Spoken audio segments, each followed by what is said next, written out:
Hello to everybody again. I was here, if you remember, for the opening of the conference, but it gives me a great pleasure indeed, to be here as a philosopher and theorist on phenomenology, which currently is rarely the case that I can affiliate myself with. In what follows, I want to do a piece of transhumanist phenomenology of technology, and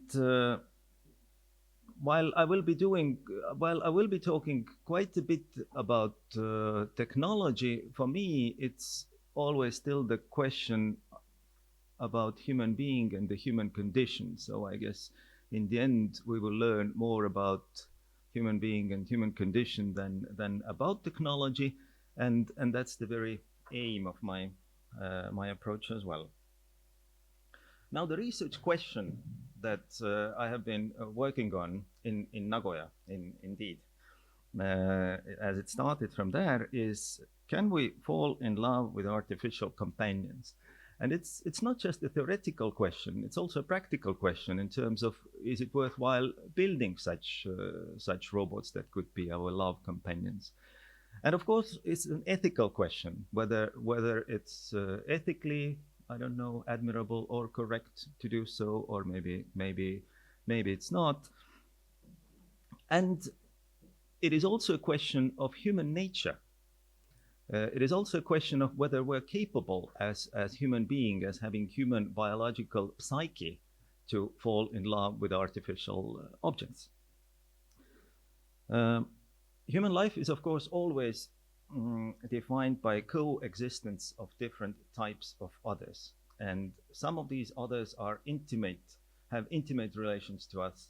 And if we look at the history of humankind, then the important others around us have not always been only other human beings, but they have included domestic animals, they still include pets, and so on. So we are not just in the human Umwelt, but in the Umwelt of other beings as well.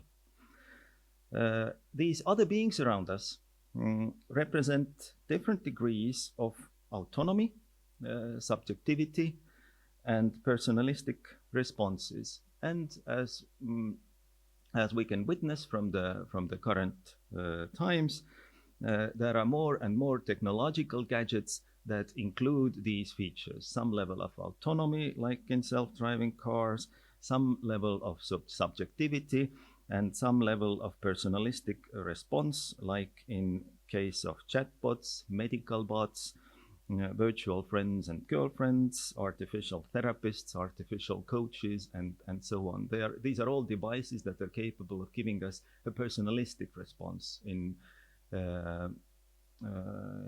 that has to be distinguished from usual technological responses, which are similar to everybody who comes in touch with them. They would respond similarly. For example, if I turn on a switch, the switch treats every human being in a similar way, whereas a good chatbot does not. Now, with all those others around us, as I told, we are forming some kind of partnerships. It's very clear about in case of laptops and phones, and some of these partnerships are at least partially affective. That is, they include emotional content. Now, that leads then to the question, can there be technological devices that are designed especially for evoking the emotional content in our relationships with them? And of course, to provoke this, to make it most provocative, this idea is we can ask if love robots can be created such that we could have full, enriching, satisfying, loving experience with those creatures. And love is, of course, a particularly demanding case of the relationship between human being and technology, because love, I would say, is one of the most intense ways of experiencing the very otherness of the object of love. When in love with someone, we're not engaged with ourselves or with our own ideas and fantasies, but with something we ourselves do not have or include. Something that is external to us and interesting and intriguing to us by the very quality of being other than us. So I would say that love is meaningful for us precisely because it involves an alterity of an independent subject that cannot be reduced to my selfhood. And that makes, of course, this question particularly demanding from the technological point of view. Affective cooperation with a human being is very demanding technologically. And of course, a lot is expected from a human being as well. A leap, a transformative experience of significant transformation of the current human condition to, well, regarding our romantic life. And it might be possible that the experience of love will mutate, or that humans will develop a new type of love feelings regarding their closest non-human partners by this experience, if it came available. Now, let me first specify the technological needs of this relationship to take place. Now, it's clear that there are some technological devices that have some anthropomorphic features. But let me pose a question: what do we mean by anthropomorphism of robots? Or let me phrase this question in a similar way, in another way. Let me ask: what needs to be mimicked if we wanted to create a human-like artificial device? And I think here we are commonly making a mistake that anthropomorphic gadgets mean anthropometric gadgets. That is, that they need to resemble human bodies, that we need to create a silicon device that if we look at it, it will look like a human. But by doing this, we're creating a doll. Now, we all know of our experience that dolls do not look like human beings. Or let me bring in another comparison: corpses. Corpses do not resemble human beings. Why? Because while they do have a certain anthropometric similarity to the deceased, a gestalt is similar, they are not living, and that's what we meant by our fellow human beings. It's not just bodily similarity and proportion what we need to look at, but we need to look at the very life of the body. And I think here a phenomenological work of Merleau-Ponty is very useful with his notion of the lived body. What we need to do, if we wanted to create a robot that would serve as a partner of our love relationship, we need to create a living body that mimics not just the anthropometric features of human being, but all the other ways the body is alive, and or at least appears to be alive to us. And let me look at some of the features necessary for that. So anthropometric features are still there, of course. Bodily similarity and proportion.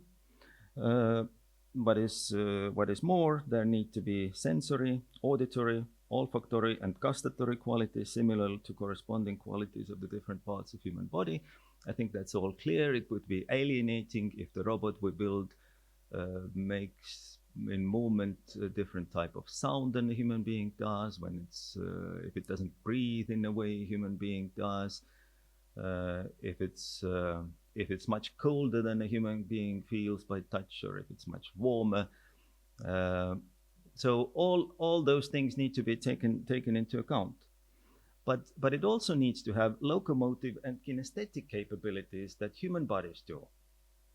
That means they are capable of walking around the objects in the room to find their way from one place to another. They need to be able to gesture. That is, they need to be able to. They need to be able. They need to have a plasticity to show certain emotions, to convey their feelings, and so on. That all needs to be taken into account as well. Now, but also distinguishes living body from just human body is, of course, language skills and common reasoning. A silent doll does not stand for a human being in the way a real human being expresses itself. So it needs to be capable of speaking. It needs to be capable of hearing what others are speaking, and it needs to be capable of reasoning in the way a human being would.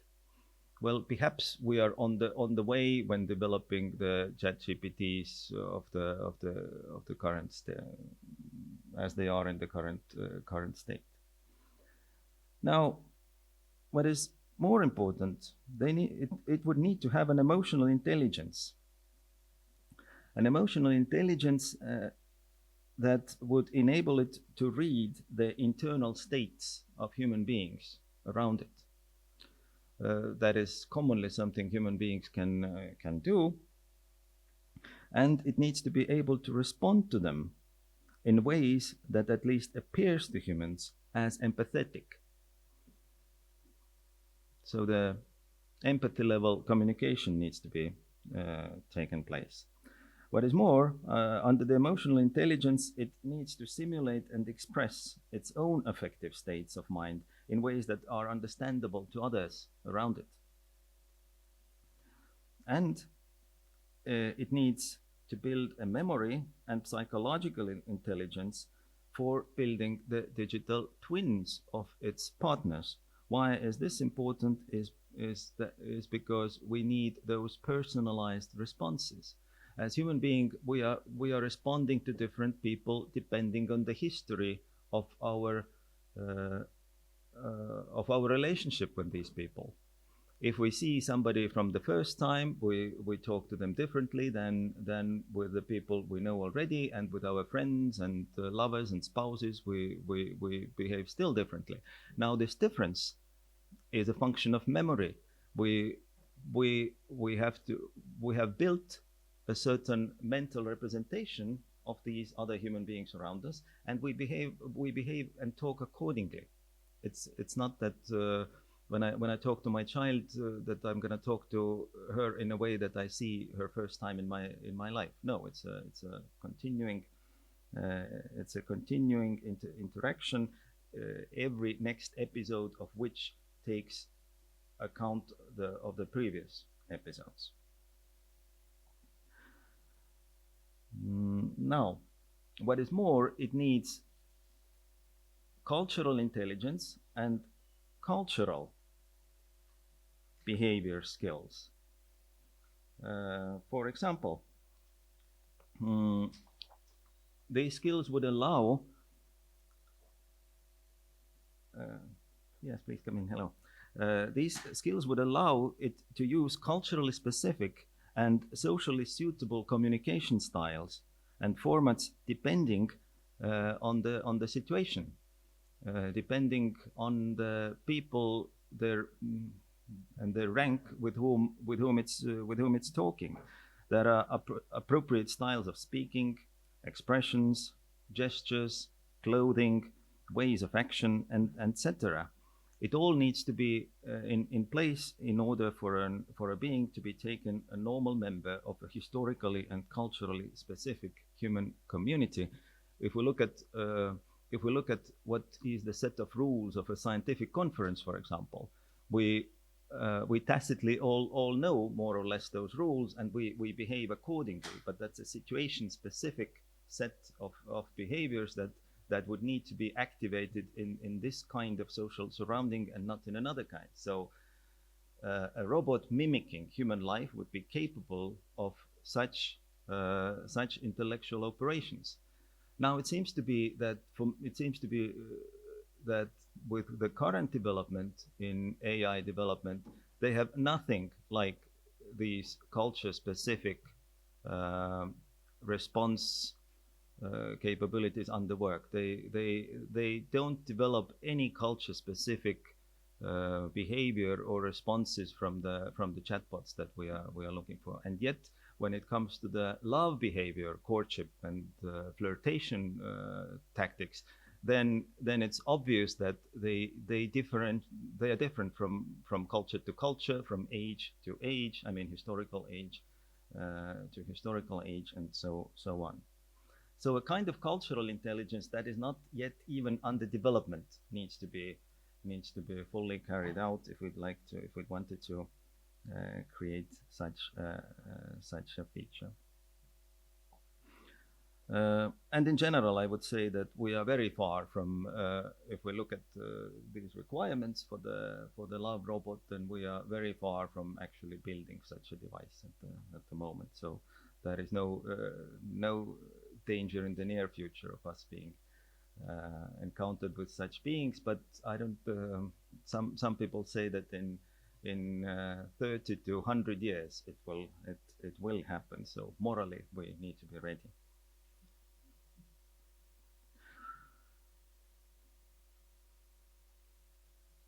Now, if we're creating a love robot, then of course, in addition to all that, it needs to have gender-specific body parts and gender-specific cultural and social behavior and those skills as well. Now, first, I would like to call such a creature a synthetic android instead of a robot, for it's meant predominantly not for working. And the term robot, as you know, comes from Slavic rabota, mechanized worker, and those creatures should not resemble robots in this Karel Čapek sense at all. It would be built for the interaction with humans, and it has capabilities that reach far beyond autonomous movement or automated working force.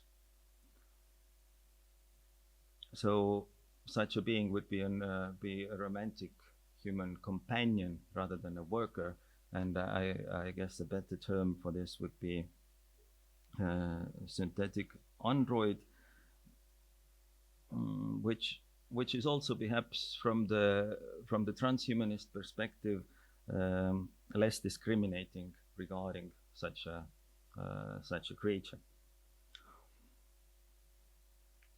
Now, when we will be talking about gendered synthetic androids, then in addition to previous, as I said, it has to be equipped with gender-specific interactive body parts with their corresponding sensory qualities that enable human-like sexual intercourse, and its cultural intelligence yields the gender-specific love-related behavior that would be displayed in public according to the social norms and specific era and the society, and in private when creating human-like responding during sexual intercourse, acts of flirtation, courtship encounters, and perhaps long-term domestic situations of partnerships.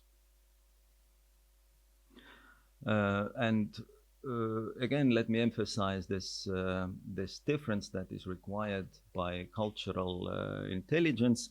It is, to me at least, it sounds quite obvious that this sexual behavior, if we think at how this courtship or flirtation norms, what they have in themselves now as to compare what they were 100 years ago. So they, in Western societies, they are quite different. or take the Islamic society, though, what would be the courtship and flirtation techniques and ways of behavior there, they are quite different again. So this somehow needs to be accommodated here. Now, once again, why to talk about synthetic android rather than a robot is because we make a distinction between a sex tool, which, however complicated, is still just a masturbatory device, and the fellow human being, which is a creature with alterity, the subjectivity, and otherness that is required for the experience of love. Here is all I want to say about technology. Now the rest of the questions. At least for the philosopher, when we talk about whether it's possible to fall in love with such a creature, we need to define love first. So let me turn to doing that.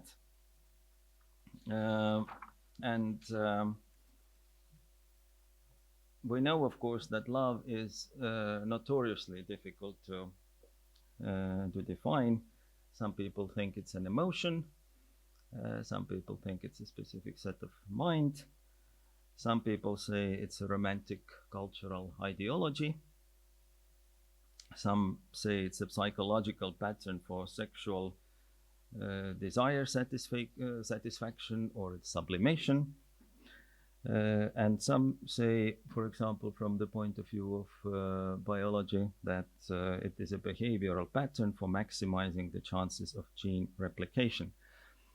Now, that all could be true objectively about love, but as we're doing phenomenological work here, for the purposes of our analysis, I'm drawing two limitations. First, within the framework of phenomenological investigation, we are not interested in the objective definition of love, but we're interested in the way this phenomenon is experienced by us. That is, we will be asking more about how does it feel to be in love, or how do we experience love in this sense than what it objectively is from the third person point of view. And here, from within the experience of love, again, it's a vast array of what can be pointed out in this regard, but we need to look at the constitution of the object of love. And by the object of love, I just mean that towards which our love is directed. It can be another human being, it can be a robot, a car, a book, whatever. But we need to look at how the alterity of the object of love is constituted, and then we can ask the question if this object can be replaced by an artificial being. Other aspects of experiencing love we will sketch just very, very shortly. So let me give you then a short phenomenological, I don't know if it's definition, but it's a description of love in a few steps. First of it is the knowledge that love is an intentional state of mind. That is, it is directed towards something else than me, towards an object of love. It doesn't make sense to say that I'm madly in love, but I don't know with whom.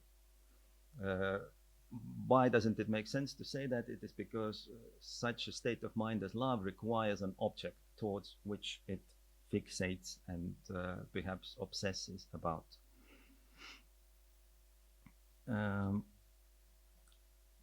So it needs to have an object, and this formula means should be read: love means if the person X has an intentional relationship towards this object person Y.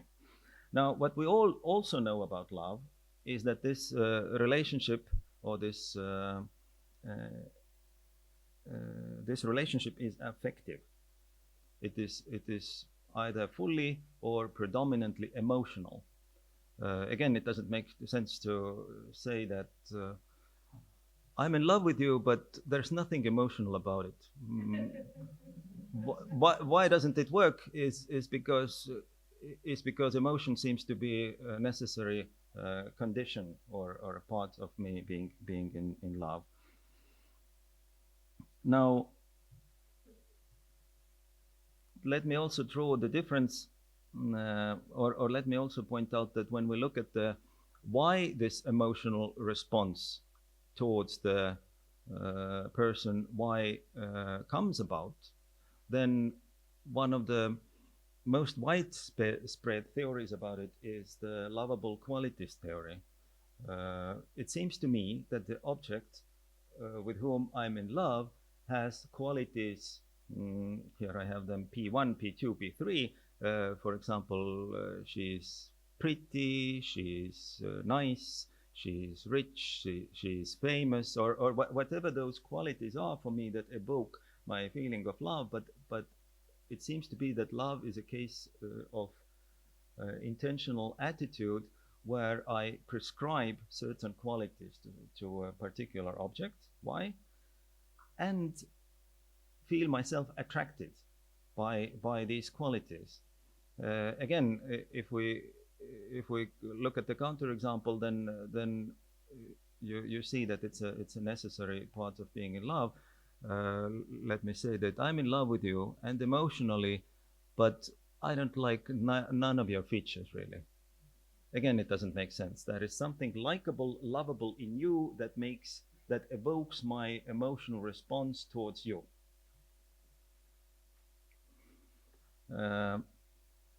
Now, the response is not just affective, that is including emotional parts, but it includes certain temporal projections, and that's how we normally in phenomenology differentiate between sexual attraction and love.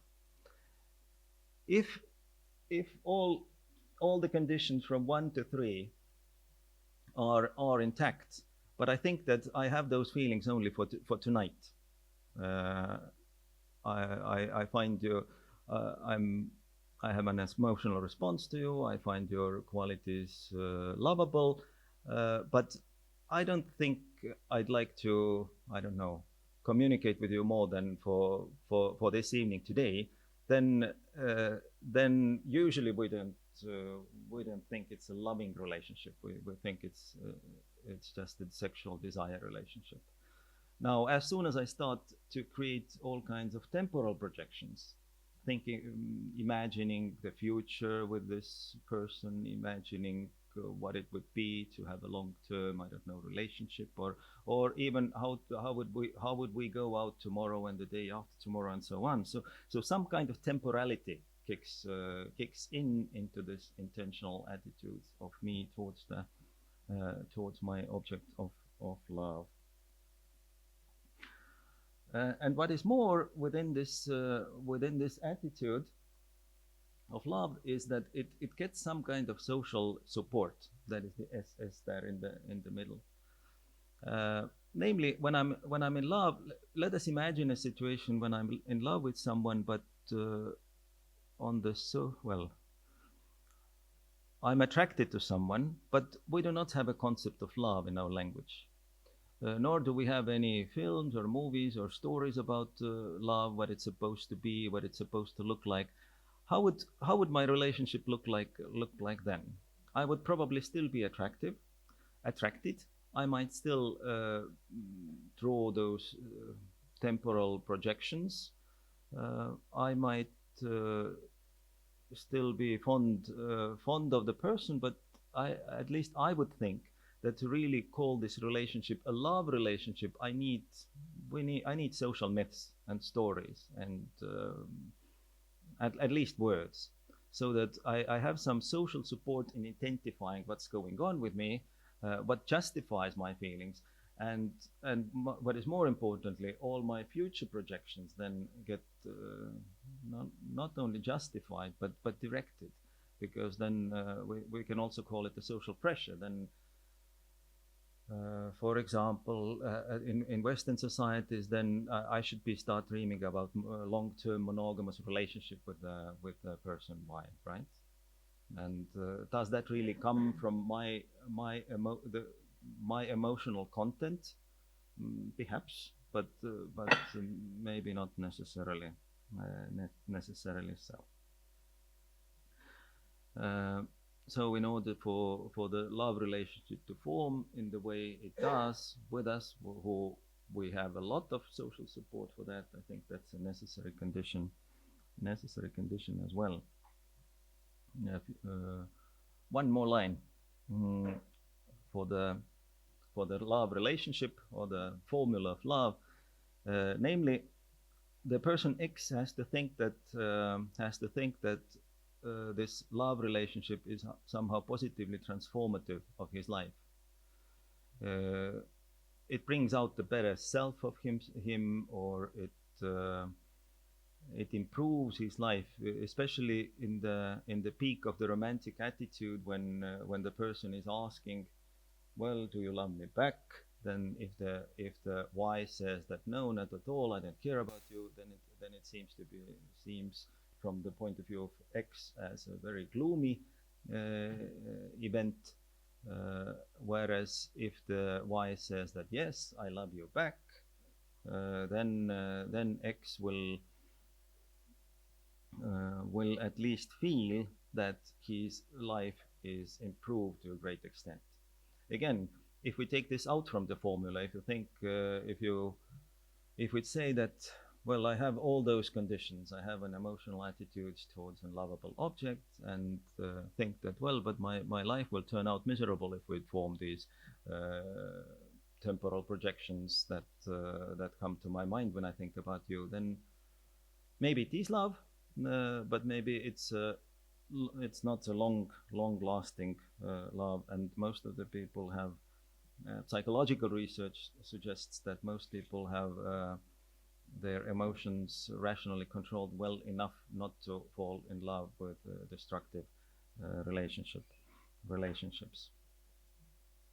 So that's on the line 6. Then let me complete the discussion on love. We have the love formula, showing us all the necessary conditions that must be there in order for an X to be in love with Y. And now the question becomes, can Y be replaced by S, gendered synthetic androids? That's the task for the rest of my presentation. And we will be finishing at 10-15 minutes. Let me then skip a few phenomenologically, maybe more technical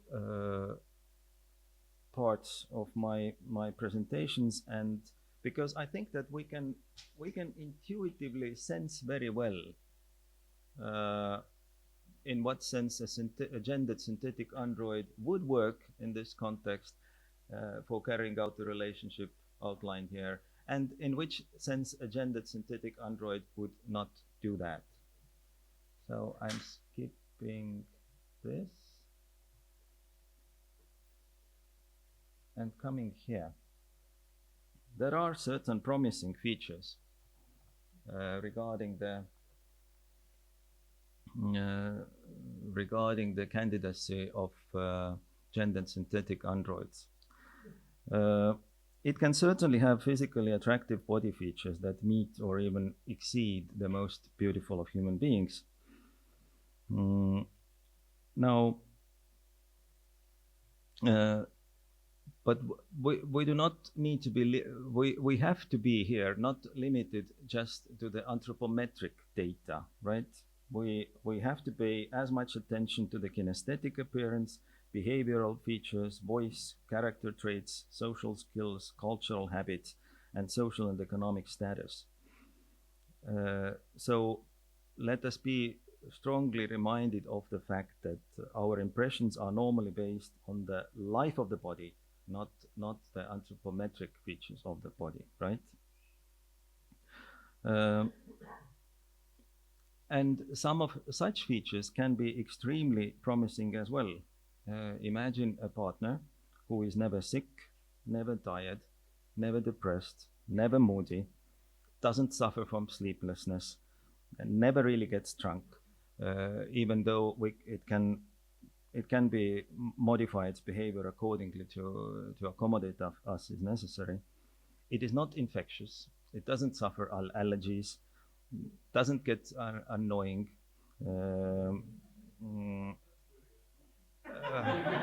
It could be, yes. It does not get discontent if we are snoring or exhibiting any other such habits. Talking about sex life, it is never impotent, does never have premature ejaculation. It could be programmed, of course, to do this from time to time, to mimic humans more realistically, but the very physical nature of synthetic sex organs will outperform biological sex organs, especially those of men. The same applies, I think, to some of the mental characters of synthetic androids and features. They will probably have only good character traits and positive mental features. They are not insensitive, not stupid, not annoying, not obsessive or violent. What is more, proper software combined with altruistic character will give the synthetic androids the capability of being emotionally supportive of their human partners, while surpassing humans in delivering at the right times and in the right proportions. What is more, it will also exceed human partners in staying supportive over long periods of time. The tireless of motivation in being a good companion and the persistent dedication must be impressive to compare even with the most altruistic of human beings.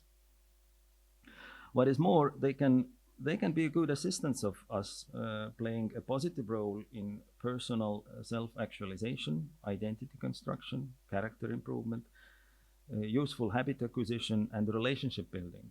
All this already supported by psychological research. Needless to say, there are many problematic features as well. As pointed out by many researchers, they can elicit uncanny feelings. Their technological embodiment might cause several problems. They are not alive in the biological sense of the word. They are existent but unborn. They have not had a childhood. They have not experienced the vulnerability of being a child, or the vulnerability of a biological body susceptible to illness and fatigue. What is more, they have never experienced aging or dying. Their existential temporality is very different from ours. What is more,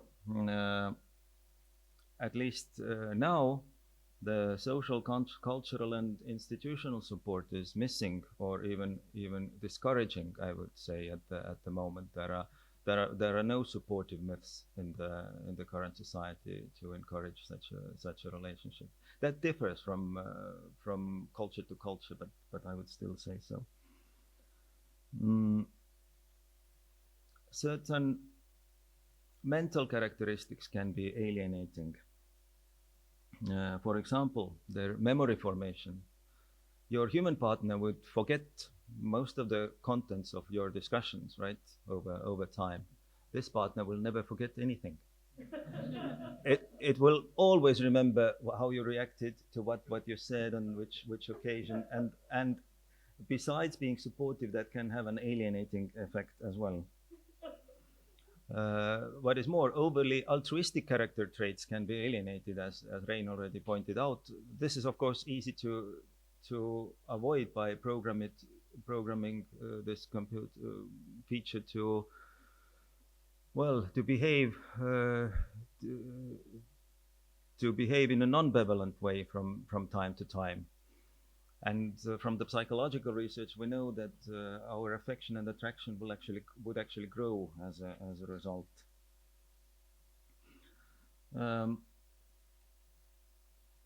Another problematic feature is that they will have a lot of information about you. They are basically creating digital twins of you in order to manipulate with you for your well-being, while at the same time they must be programmed by somebody, and these programs must be updated from time to time. Now imagine political input to those updating. You would have a partner who would direct you towards, I don't know, political or commercial preferences in such subtle ways that you would not notice. Then in the last time, I'm bringing out the two largest problems to my mind: the autonomy problem and the absence of affective subjectivity. First, the autonomy. We are thinking, at least, or imagining that in case of affective relationships between human beings, both sides have autonomously entered into these relationships, whereas the machine could be programmed, of course, to pick up subjects with whom it forms a relationship, but that defies our motivation to buy such a device. So that could have an alienating effect on us. On the other side, the best counter-argument that I know to this counter-argument is that we are over-evaluating our own autonomies when we enter into romantic relationships. When if you look at the psychologist or biologist, then they say that when in the process of falling in love, we are almost not choosing anything. We are pretty much programmed with whom we do that. But the affective subjectivity is really a big problem, and let me bring out two basic, I think, unrecognizable sides in this debate. I'm reading the Michael Hauskeller first, and then the David Levi. Hauskeller is saying that what we value in those with whom we have an intimate relationship is not primarily the fact that they behave or treat us in a certain seemingly loving way, but they do so precisely because they love us. That is, they have some, I'm calling that subjective internality that commits them to do so. And of course, in case of a synthetic android, it's difficult to imagine what that could be. Whereas the counter-argument presented here by David Levi from the Aristotelian or behaviorist point of view is the following. If the robot speaks and behaves in the same manner a human lover does, and if the robot can produce the same or greater experienced levels of companionship, satisfaction, emotional comfort for the human than a fellow human lover can, then we should take this to be genuine love. That is, in one case, we are saying that loving attitude means loving behavior, and in another case, we're saying that behind loving behavior must be a kind of, from the phenomenological point of view, undetectable, mysterious source for this behavior, a black box within this creature, or in Christian terms, a soul that makes us to perform the loving behavior. And it is also supposed in our culture, at least, that this inner core of myself, this soul, can perform this affective commitment towards somebody and then behave in a loving way. So as long as we are in the Platonist position or essentialist position regarding love, again, I would again say that it's very difficult to enter with to feel love towards gendered synthetic androids.